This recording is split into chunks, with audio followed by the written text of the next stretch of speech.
Bienvenidos a este estudio bíblico, creado para todos los que aman la palabra. Fuente de Vida te da la bienvenida. Les mando un abrazo bien fuerte a todos, muchas bendiciones y bienvenidos a este capítulo 2 de este curso de exégesis bíblica. Hoy vamos a hablar de la armonía. Tiene que haber armonía. En la exégesis hay armonía. La armonía es un concepto musical, principalmente. Si estamos en una orquesta, si usted observa un instrumento nada más de la orquesta, pueden haber 50 músicos y a lo mejor el flautista solo hace ¡pu! Y después de media hora ¡pu! Y después de media hora ¡pu! A lo mejor el que tiene el tamborzote hace boom, boom. Y luego boom. Y solamente eso hace. Pero en su conjunto hay hermosura, hay belleza, hay arte. ¿Ok?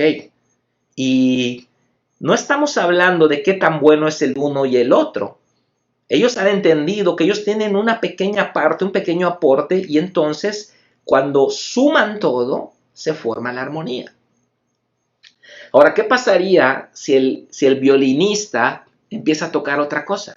¿Qué pasaría?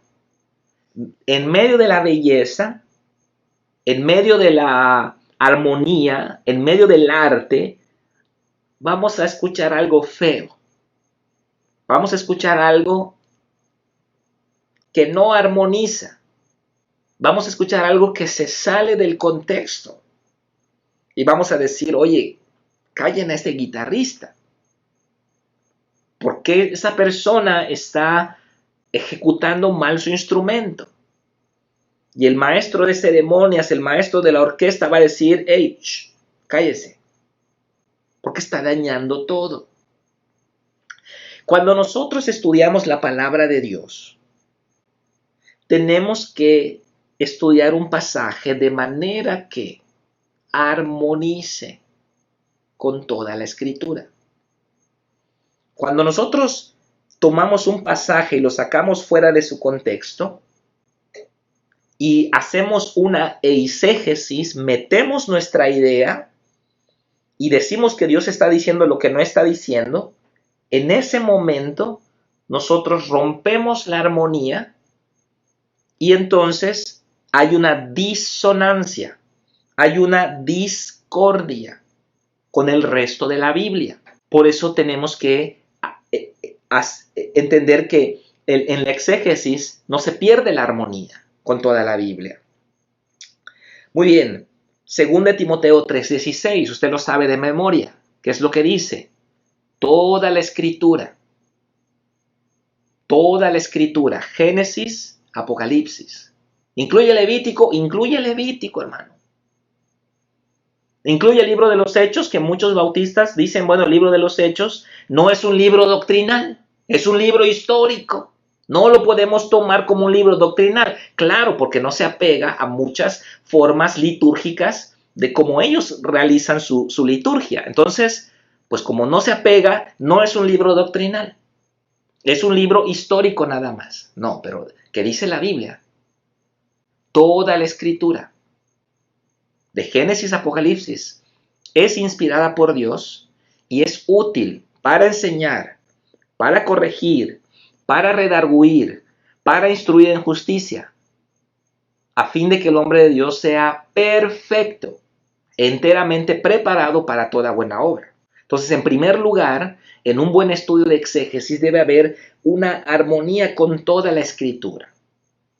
Mire qué dice el Salmo 119:16. Vamos a buscarlo. No, 160. Salmo 119:160. Sí, Salmo 119:160. Qué hermoso versículo. Mire lo que dice. La suma de tu palabra es verdad. La suma de tu palabra es verdad. Lo que está diciendo acá, el Salmo 119, usted sabe que es un salmo, el salmo más largo de la Biblia, es un salmo escrito para alabar a Dios por su palabra. Entonces, la suma de tu palabra es verdad. ¿Qué quiere decir esto? Que todo pasaje, versículo, enseñanza, doctrina predicación tiene que armonizar con toda la escritura. Cuando usted escuche algo que, como cuando agarran con las uñas el pizarrón, cuando usted escuche eso en una prédica, ok, no lo voy a rechazar, pero lo voy a revisar, porque a simple vista no hay armonía con la Biblia. Entonces ya me está sonando feo eso. Entonces ya empiezan a sonar las alarmas y tenemos que verificar. No comamos como hamburguesa las predicaciones. Examinarlo todo, retener lo bueno. Por ejemplo, los testigos de Jehová dicen que no debemos donar sangre. ¿Armoniza esa doctrina con toda la Biblia? Y eso se saca de un versículo, nada más. Porque la Biblia dice que la vida del hombre está en la sangre. La vida del hombre está en la sangre, ok. Pero también dice que la vida, el alma es la vida. Entonces, si el alma es la vida y la vida está en la sangre, entonces el alma está en la sangre. Y si el alma que pecare ciertamente morirá, entonces en tu sangre está el pecado. Y si tú te pones sangre de otro, pues estás mezclando tu sangre y entonces ya entra en una cuestión de mucho espiritualismo. Pero a fin de cuentas, el principio o el argumento no armoniza con la Biblia. José Smith, el fundador de los mormones, practicó la poligamia. ¿Cómo practicó la poligamia? Basándose en David, en Salomón. Salomón tuvo 1000 mujeres. Entonces él dijo, bueno, siempre y cuando las puedas mantener y puedas mantener a tus hijos, entonces el profeta del Islam, Mohammed, un ángel le dictó el Corán en una cueva. ¿Cómo sabemos que no lo inventó él? El libro de Mormón, un ángel se lo dictó a José Smith. ¿Cómo sabemos si no lo inventó él? Cosas tan cruciales como la eternidad no las podemos confiar en manos de los hombres, sobre todo cuando en el Corán hay muchas contradicciones y cuando el libro de Mormón no tiene ninguna evidencia histórica, arqueológica ni científica. Entonces no armoniza con la Biblia. Los testigos de Jehová dicen que Cristo no es Dios, que Cristo es el arcángel Miguel. Entonces, ¿vamos a adorar a Miguel? ¿Vamos a bautizar en el nombre de Miguel? ¿Vamos a echar fuera demonios en el nombre de Miguel? Porque Cristo es Miguel. No armoniza. Es un instrumento que está fuera de lugar y es como que, creo que Renji me entiende muy bien en el asunto de la armonía. Porque es como que tiremos de la pizarra con nuestras uñas y va a ser un ruido horrible. Entonces, toda enseñanza, toda doctrina, toda canción, porque hasta la canción tiene que estar bien doctrinalmente hablando. Hay algunas canciones que a veces yo le digo a Abby, esta canción no me satisface. Digo, no está diciendo nada fuera del lugar, pero tenemos que verificar que hay una armonía con toda la Biblia.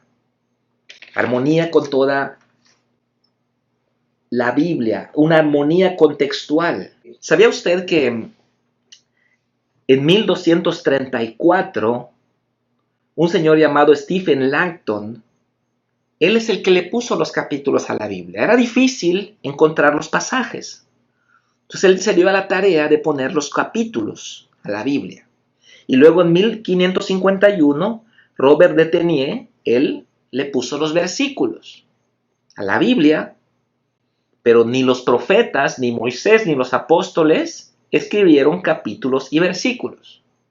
Hoy leemos nuestra Biblia y está el capítulo, está el versículo y pensamos que así está escrito.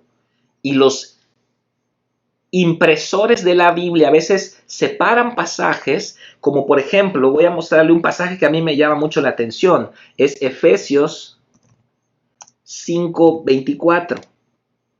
Efesios 5:24, en el versículo 22, si usted lee su Biblia de papel, en el versículo 22 dice, las casadas estén sujetas a sus propios maridos como al Señor. Es un mandamiento de Dios. Pero si usted se fija, hay una separación del párrafo 21 con el párrafo 22. Esa separación no la hizo Pablo. Esa separación la hicieron los editores de la Biblia. Los versículos no los puso Pablo. Entonces pudiera parecer que se cerró un concepto y está abriéndose otro concepto y no tiene nada que ver lo anterior con lo que se está diciendo. Pero mira que dice el versículo 21. Someteos unos a otros en el temor de Dios. Y ahí Pablo no puso un punto y aparte. Pablo no le dio 5 enters para que el texto baje. ¿Y qué es lo que está pasando acá? Que tomamos un texto fuera de su contexto y lo llevamos a un extremo y practicamos algo que Dios no ha dicho que practiquemos. Las casadas deben estar sujetas a sus maridos como al Señor, pero el verso anterior dice que también el marido se somete a la mujer en ciertos aspectos. Por eso dice, someteos unos a otros en el temor de Dios. Yo tengo que someterme a Abby en aquellas cosas donde Dios le dio mayor unción, mayor autoridad.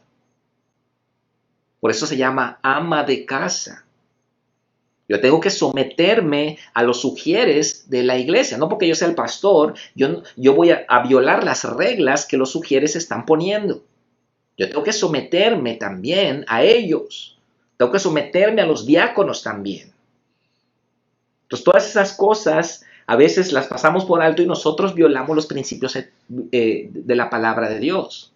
¿Por qué? Porque tomamos los versículos como que fuesen unidades independientes, cuando en el original eran partes de un texto continuo.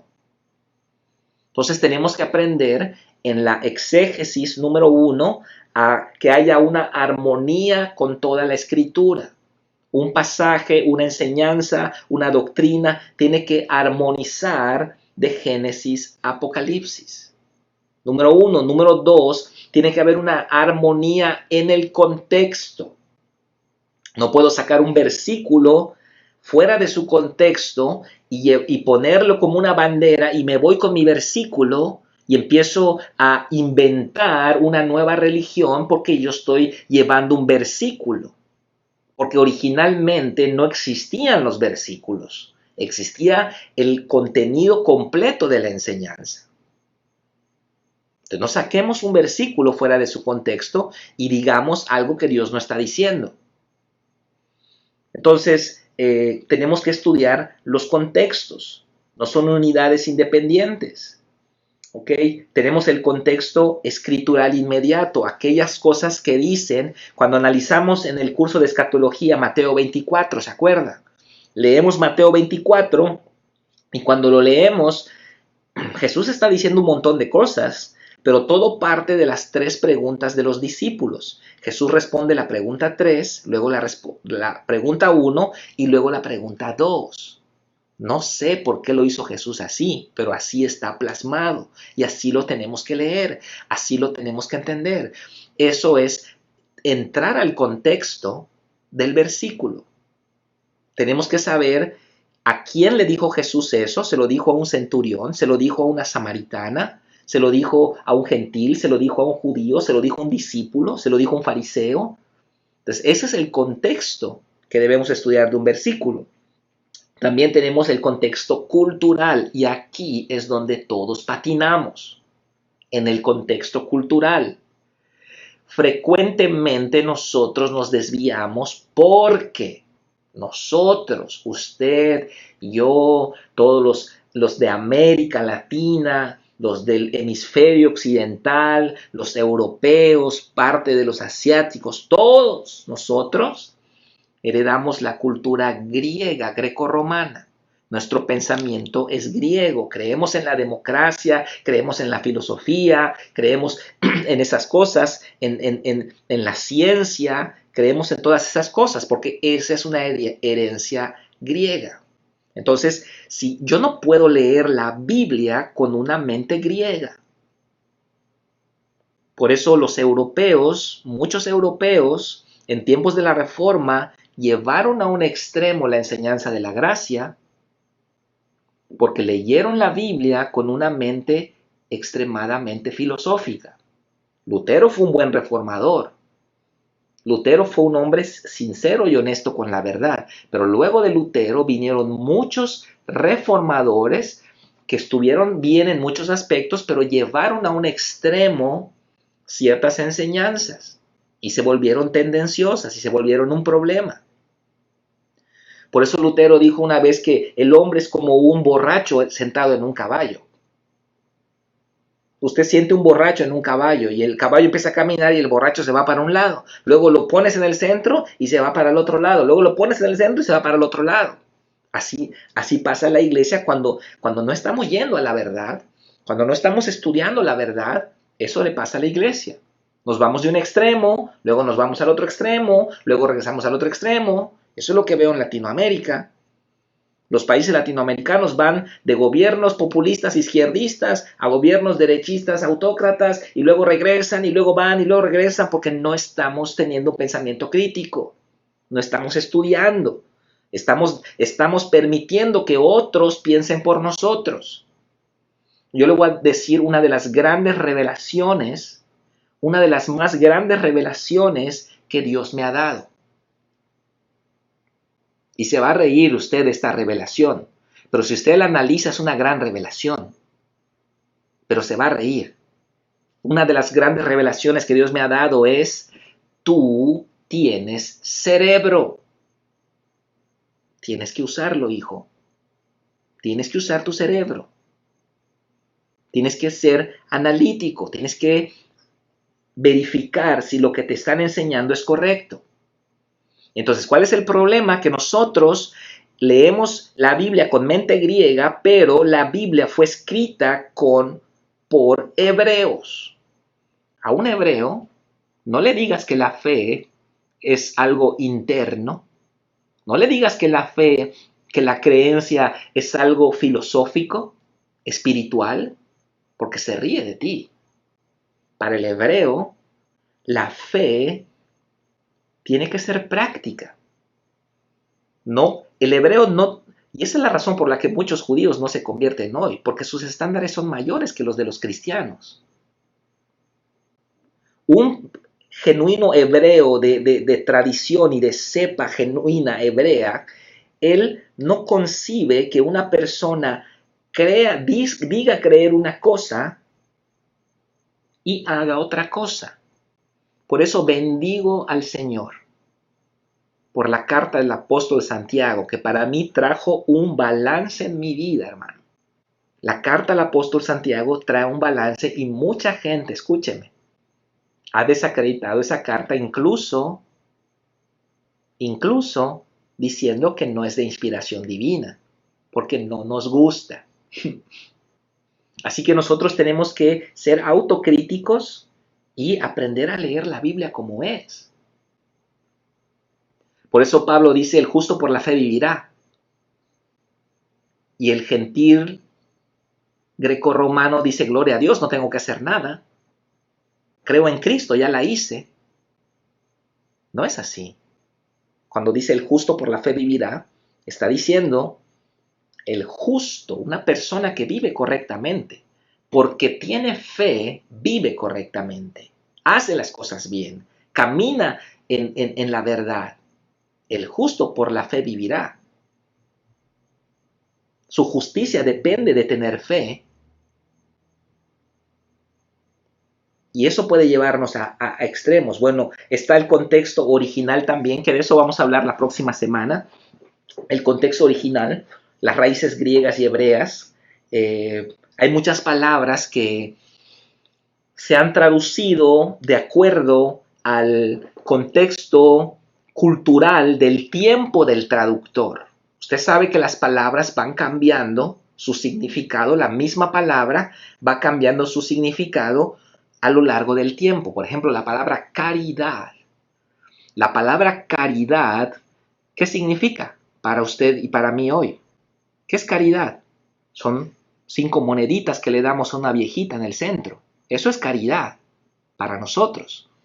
Pero la palabra caridad es la expresión caritativa, kindness en inglés. Es la expresión de amor afectivo, de hermosura hacia una persona. Es caridad. Eres una persona caritativa. Eres una persona cándida. Eres una persona que ama, que sonríe. Eso es caridad.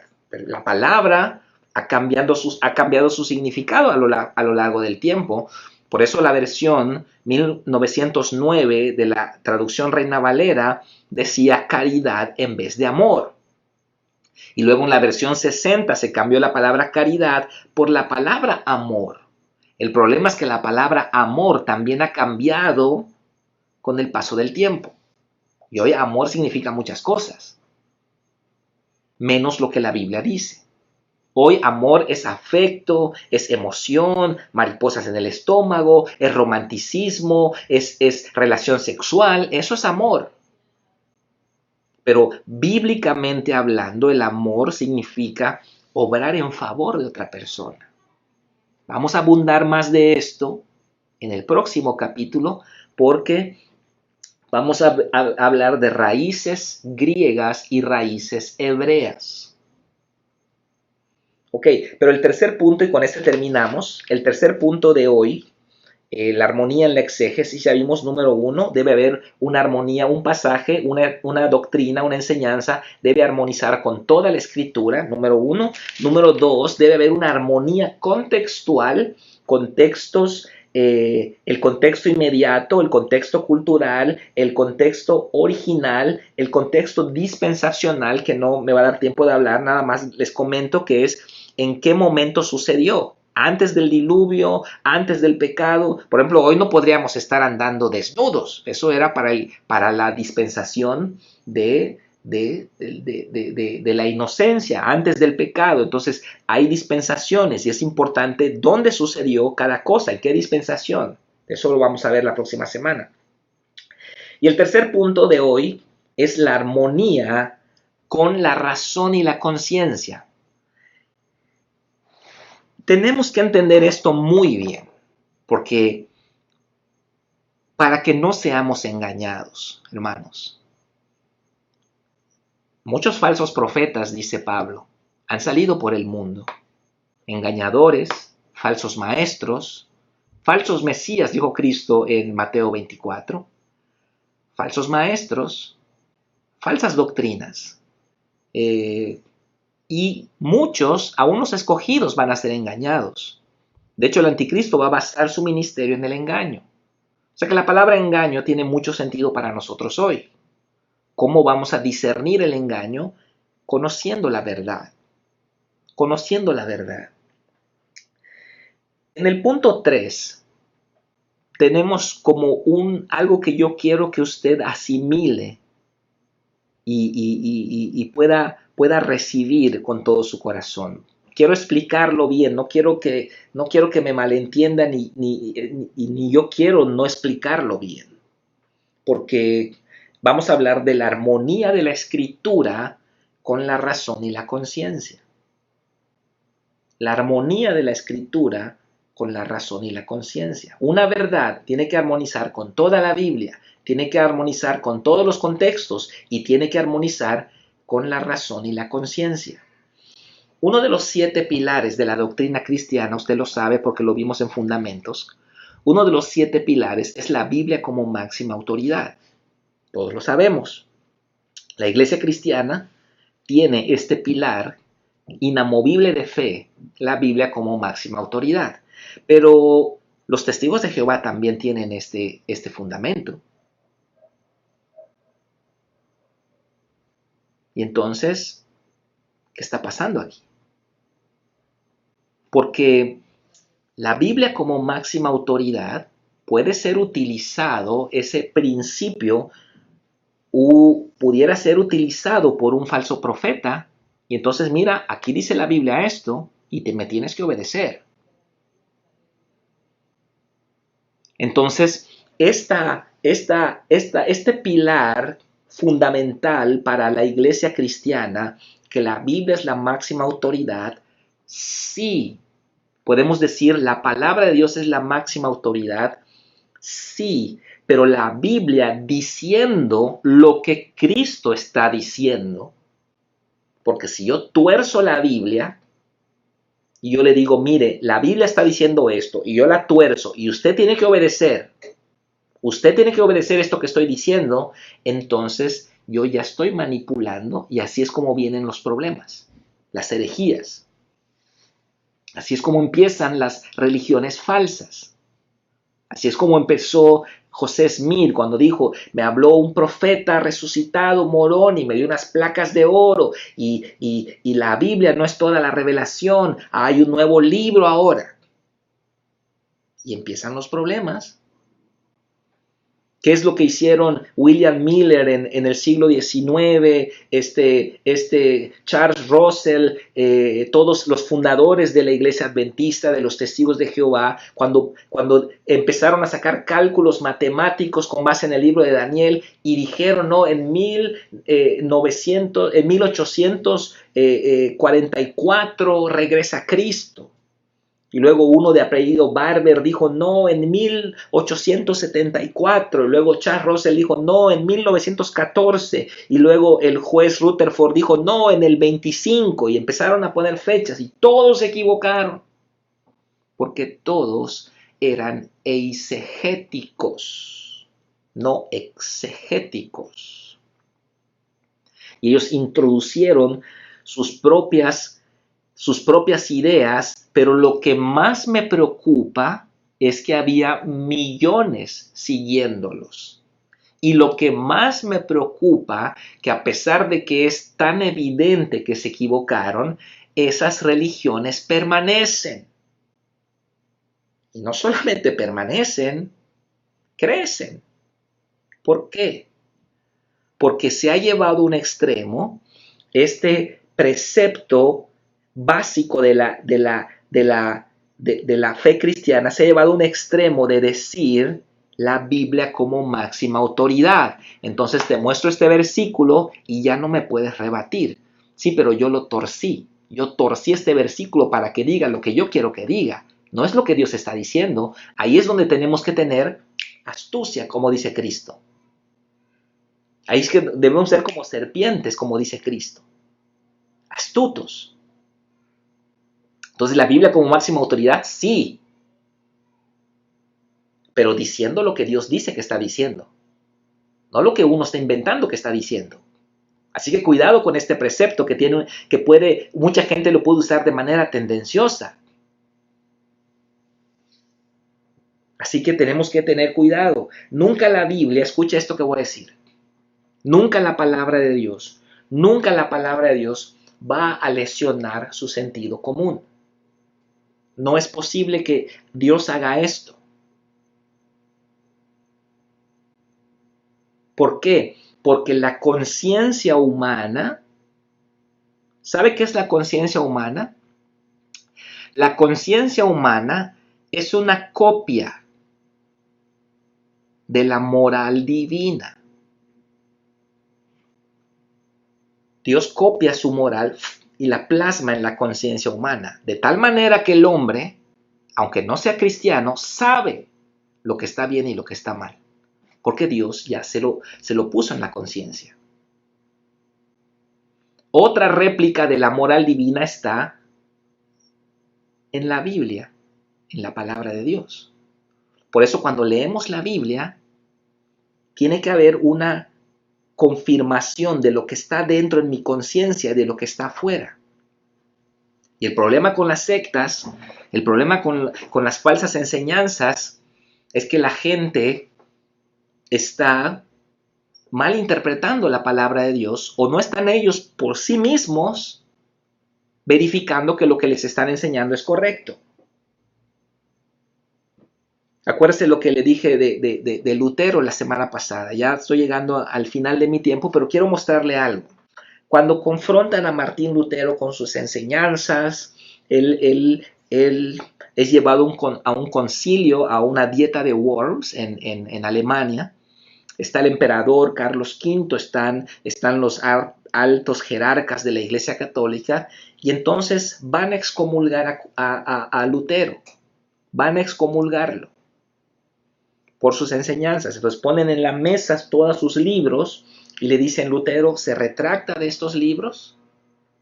Se retracta de estos libros, lo confrontan, y entonces él dice: yo no puedo retractarme de esto. Si ustedes me comprueban por medio de la Biblia que yo estoy equivocado, yo mismo he hecho estos libros al fuego, siendo Lutero un gran amante de la verdad, un genuino buscador de la verdad. Si estoy equivocado y me lo muestras con la escritura, yo quemo todos mis libros, dijo Lutero.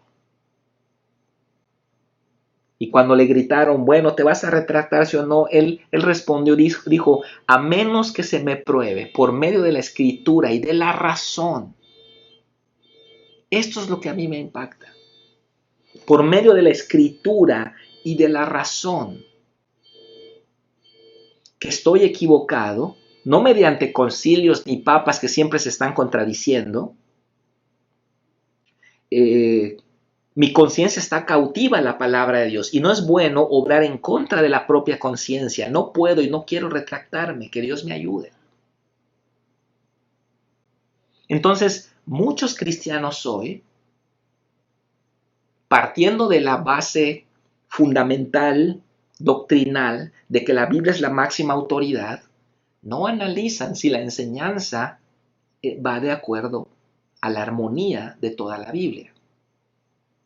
Entonces yo pudiera manipular, un predicador pudiera manipular, pudiéramos manipular los predicadores para obtener ganancias, para aprovecharnos de los demás.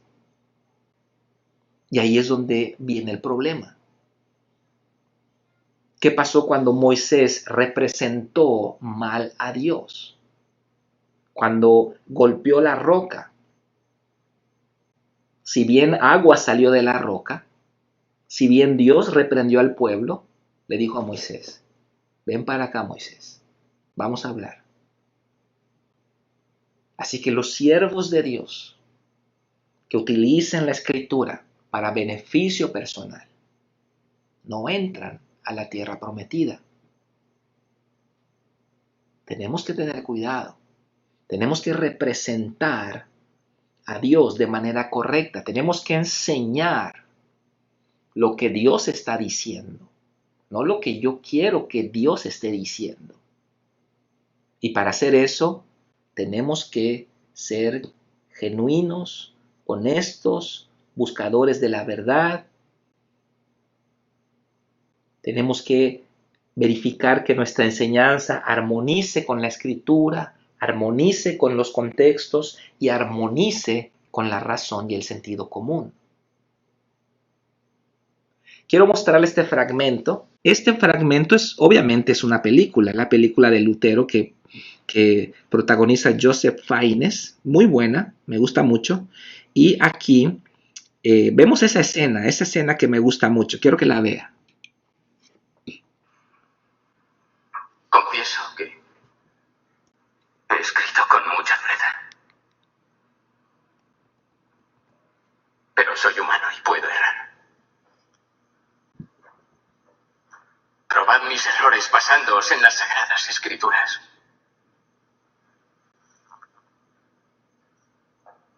Y renunciaré a mi obra y arrojaré mis libros al fuego. No habéis contestado a la pregunta. Vos, Martín Lutero, no podéis cuestionar todas aquellas cosas que la Iglesia Católica ya ha juzgado. Cosas que son objeto de costumbre, rito y observancia. La fe que Cristo, el más perfecto legislador, dispuso. La fe que los mártires fortalecieron con su sangre. No podéis esperar un debate sobre cuestiones que vos estáis obligado a creer. Ahora dad vuestra respuesta. Sí o no. ¿Os retractáis o no os retractáis?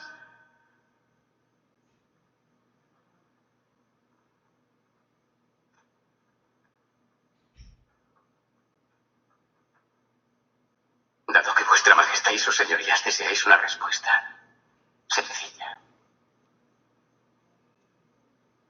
Os responderé. A menos que se me convenza con las escrituras y con la razón pura. Y no mediante papas o concilios que tan a menudo se han contradicho entre sí. Mi conciencia está cautiva de la palabra de Dios. Y obrar contra la conciencia no es ni correcto ni sano. No puedo. Y no quiero retractarme. No puedo obrar de otro modo. Que Dios me ampare. ¡Bien, Martín! Esta es una de las escenas de la película de Martín Lutero, me gusta mucho. Y en esta escena, obviamente, apegada a la historia, porque esto sucedió así como ustedes lo ven, porque yo tengo la transcripción de la declaración de Lutero en la Dieta de Worms en 1525, en abril. Tardó varios días esta Dieta de Worms. Y en esta película transcribe esa parte de la historia de Lutero de una manera fidedigna, ¿no? He visto otras traducciones. La traducción en español latino no lo traduce igual, pero esta la traduce bastante bien. A menos que se me pruebe por medio de las escrituras y de la razón, no mediante papas ni concilios que tan a menudo se han contradicho entre sí, mi conciencia está cautiva a la palabra de Dios y no es bueno obrar en contra de la propia conciencia. No puedo y no quiero retractarme, que Dios me ayude. Okay. Esto es parte del pensamiento crítico, de la neutralidad al leer las escrituras, de la genuina búsqueda de la verdad, del amor a la verdad, de la armonía con la palabra de Dios, la armonía contextual y obviamente la armonía con la razón y la conciencia. Seamos buscadores genuinos, seamos amantes de la verdad. No comamos hamburguesas, predicaciones, como alguien que se come una hamburguesa, todo, me meto a YouTube y veo todo lo que todos están diciendo. No. Examinadlo todo, retened lo bueno. Aún hablo de mí, hermano. Aún de mis prédicas haga eso. Aún con mis enseñanzas haga eso. Porque yo lo hago con toda enseñanza de toda persona. Yo lo hago. Y usted va a ser una persona que siempre va a estar llegando al conocimiento verdadero. La buena noticia, hermano, que toda la verdad de Dios está encimita. Está encimita, hermano. Escuche enseñanzas de todo tipo. Hay muy buenos maestros enseñando, obviamente, pero vamos a examinarlo. ¿Ok? Y no se infarte, tampoco digamos, es un falso profeta él porque esto está mal. No, es un hombre que se equivoca, como todos nos equivocamos. No tenemos toda la revelación, no tengo toda la revelación, no tengo toda la verdad, pero sí puedo decirle que amo la verdad. Eso sí se lo puedo decir. Amo la verdad y quiero la verdad y me interesa más la verdad que mis posturas, que mis tradiciones evangélicas, protestantes, pentecostales, neopentecostales. Yo prefiero la verdad. Y así vamos a llegar al genuino conocimiento de la palabra de Dios. Le animo a que sea un sabueso, a que sea un buscador, a que sea un bereano, un escudriñador de la Biblia, un Natanael de nuestra generación. Le animo a que sea un analizador de las enseñanzas. Y si usted tiene duda, me encanta que tengan dudas, porque eso me lleva a mí a buscar más. Me obliga, cuando alguien tiene una duda, eso me anima porque me busca. Me encanta la gente así, hermano, porque yo soy así. Yo soy así. Me encanta la gente así. Vamos a ser buscadores, buscadores de la verdad. Vamos a predicar la verdad. Cuando usted predica la verdad, los corazones se encienden.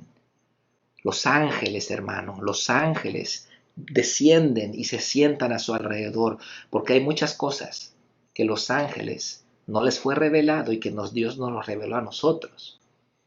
Y los ángeles tienen que venir desde el cielo para sentarse con sus quijadas en el piso y decir, wow, amén. Wow, yo no sabía eso de Dios, dicen los ángeles. Yo no sabía qué tan tremendo es nuestro Dios, nuestro Creador. Así que eso le va a dar una autoridad tremenda. ¿Qué le da autoridad a usted? Que lo que usted está diciendo, Dios lo dijo ya en lo espiritual. Usted solo está repitiendo. Esa es la autoridad de la palabra de Dios. Si no, pregúntele a Ezequiel cuando profetiza en el Valle de los Huesos Secos. Él solo repitió, hermano. Él solo repitió lo que Dios está diciendo. La aplicación se llama eSword. E-Sword, como espada en inglés. E-Sword. Usted descarga la aplicación y luego tiene que buscar los recursos y agregarlos a la aplicación. Recursos son Biblias, versiones, diccionarios, obviamente el diccionario Strong que trae las palabras en hebreo y en griego, y entonces va a tener una aplicación completa para el estudio de la palabra de Dios. Ok, vamos a orar entonces, me da gusto que se hayan conectado. Ok, vamos a orar hermanos. Gracias por la enseñanza, bendecimos cada persona que está recibiendo esta palabra. Padre, declaramos que tú eres bueno, para siempre es tu misericordia. Bendecimos a nuestros hermanos en necesidad, Padre, en oración, pero también queremos apoyarlos económicamente, físicamente. Y gracias por esta oportunidad que me das de enseñar tu palabra. Te doy gracias y te bendigo, Padre, en el nombre de Jesús. Amén. Muy bien, hermanos. Gracias. Dios les bendiga. Nos vemos pronto. Bye.